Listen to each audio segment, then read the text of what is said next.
Uber history. Uber's story began in Paris in 2008. Two friends, Travis Kalanick and Garrett Camp, were attending Le Web, an annual tech conference The Economist describes as where revolutionaries gather to plot the future. In 2007, both men had sold startups they co-founded for large sums. Kalanick sold Red Swoosh to Akamai Technologies for $19 million while Camp sold StumbleUpon to eBay for $75 million. The concept for Uber was born one winter night during the conference when the pair was unable to get a cab. Uber was founded on a single idea. What if you could request a ride from your phone? Initially, the idea was for a timeshare limo service that could be ordered via an app. After the conference, the entrepreneurs went their separate ways. However, when Camp returned to San Francisco, he continued to be fixated on the idea and bought the domain name ubercab.com. Ubercab, the beginning. In 2009, Camp was still CEO of StumbleUpon, but he began working on a prototype for Ubercab as a side project. By summer of that year, Camp had persuaded Kalanick to join as Ubercab's chief incubator. The service was tested in New York in early 2010 using only 3 cars, and the official launch took place in San Francisco in May. Ryan Graves, who was Uber's general manager and an important figure in the early stages of the company, became CEO of Uber in early 2010. In December 2010, Kalanick took over as CEO, while Graves took on the title of General Manager and Senior Vice President of Global Operations. The ease and simplicity of ordering a car fueled the app's rising popularity. With the tap of a button, a ride could be ordered, a GPS identified the location, and the cost was automatically charged to the card on the user account. The San Francisco-based startup quickly became one of the hottest companies and grew quickly. The first Uber ride was requested in 2010 and less than 2 years later, in 2011, Uber had already launched internationally in Paris, where the idea for it first took root. Uber's valuation, funding rounds. First 5 years, 2009 to 2013. After starting in 2009 and launching its first ride in 2010, the company received its first major funding, a $1.25 million round led by First Round Capital. 2011 was a crucial year for Uber's growth. Early in the year, the company raised an $11 million Series A funding round led by Benchmark, and it went on to expand to New York, Seattle, Boston, Chicago, and Washington, D.C., as well as abroad in Paris. In December at the 2011 Le Web conference, Kalanick announced that Uber raised $37 million in Series B funding from Menlo Ventures, Jeff Bezos, and Goldman Sachs. In 2012, the company broadened its offering by launching UberX, which provided a less expensive hybrid car as an alternative to black car service. Additional funding and setbacks, 2014 to present. In July 2015, Uber became the most valuable startup in the world, valued at $51 billion after its funding rounds. In June 2016, Uber then raised a further $3.5 billion from Saudi Arabia's sovereign wealth fund. With Uber's rapid growth came many controversies. In April 2017, Uber opened up about its finances for the first time to Bloomberg and reported a global loss of $3.8 billion for 2016. This included losses from its China business, which it sold in the summer of 2016. Without it, net adjusted losses were $2.8 billion. By the following year, the firm's valuation had been knocked down from a lofty $68 billion to $48 billion. In 2018, Japanese conglomerate SoftBank Group, along with a group of investors including Dragoner Investment Group, successfully bid for 20% of Uber's stock at this lower valuation, a 30% discount on the last valuation figure. The deal reportedly gave SoftBank 15% in the rideshare company, while Uber got a powerful ally in Asia that could help turn the tide for the company after a few very public missteps. The remaining shares reportedly went to other investors in the group. This period was also marked by other challenges, including the fatal crash of a self-driving vehicle from Uber's fleet. Additionally, on August 8, 2018, New York City Council voted to put a pause on new licenses issued to ride-hailing services such as Uber and Lyft. Uber IPO, disappointing feat. Uber's IPO made history as the biggest first-day dollar loss in IPO history in the United States. At one point, Uber was valued at $120 billion by Wall Street analysts, which would have made it the largest company ever to debut on the stock market. After its IPO, it was only valued at about $69 billion, just over half of its high hopes IPO. Uber culture controversy. Kalanick out, Khosrow Shahi in. 2017 was a rough year for Uber. The troubles began in February when a former female Uber engineer outed the company for its sexist culture in a 3,000-word blog post. It was alleged that Uber's corporate culture was highly hostile, sexist, and quite offensive to most people. The post quickly went viral and a number of high-level employees were let go or resigned for reasons relating to the allegations in the following months. Following the blog post, the board called for an internal investigation, which became known as the Holder investigation.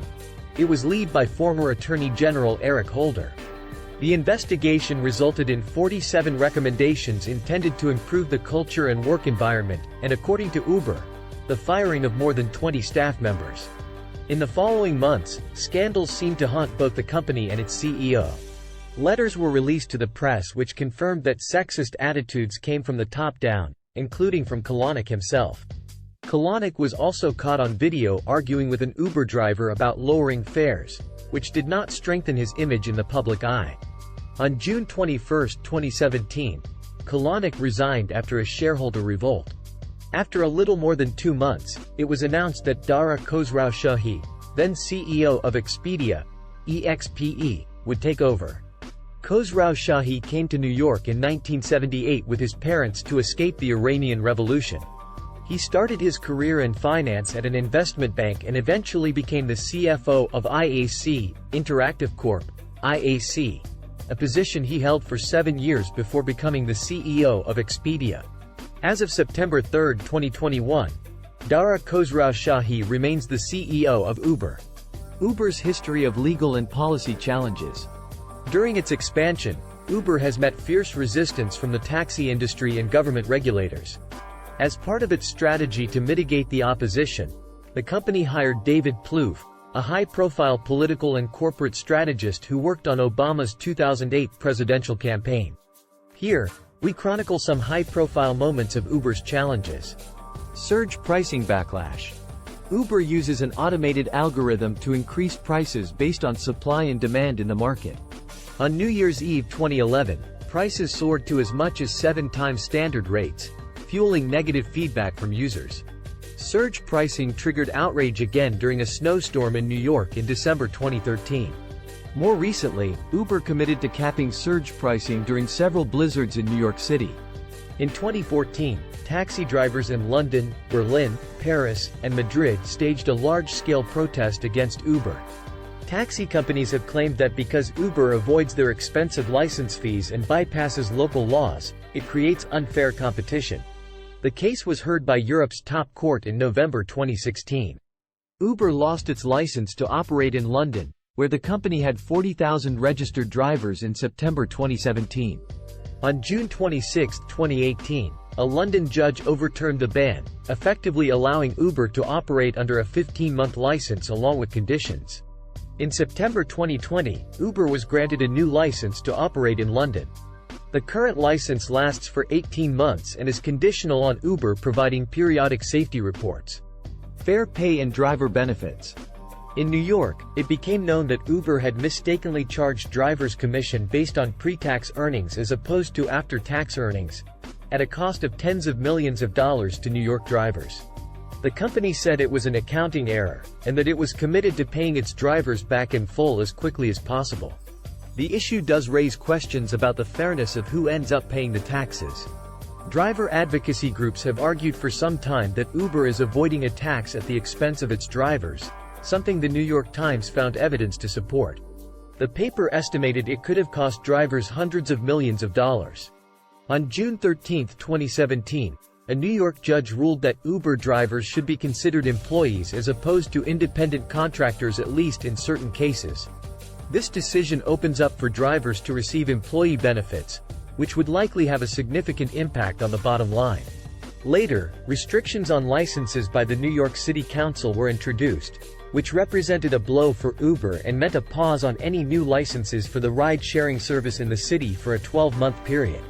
Meanwhile, California passed Proposition 22 during its November 2020 election, allowing companies like Uber to classify their workers as independent contractors in the gig economy, and not as full-time employees.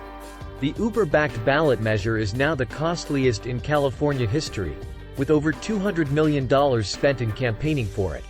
Settlement on claims of discrimination, harassment, and hostile work environment. In 2018, Uber paid approximately $7 million to more than 480 current and former employees to settle a 2017 lawsuit alleging gender discrimination, harassment, and a hostile work environment. The lawsuit claimed that Uber used a discriminatory ranking system that undervalued female employees and employees of color. Discrimination against a blind customer. An arbitrator ordered Uber in April 2021 to pay $1.1 million to Lisa Irving, a blind customer. The arbitrator ruled that Uber's drivers had discriminated against Irving by denying her rides or verbally abusing her more than a dozen times. Uber had argued that it was not responsible for the drivers' actions because of their independent contractor status. The bottom line: Uber is one of the most closely followed companies in the world, once going down in history as once the world's most valuable startup and disrupting the modern ride-sharing and transportation industry as we know it. Though the COVID-19 pandemic has thrown a wrench into Uber's plans to become profitable, marking large losses in its ride-hailing business, the company's strategic investments in its food delivery arm Uber Eats as well as its recent California Proposition 22 win bode well for the company. Perhaps soon, time will tell if Khosrow Shahi can lift Uber's valuation to its originally projected $120 billion.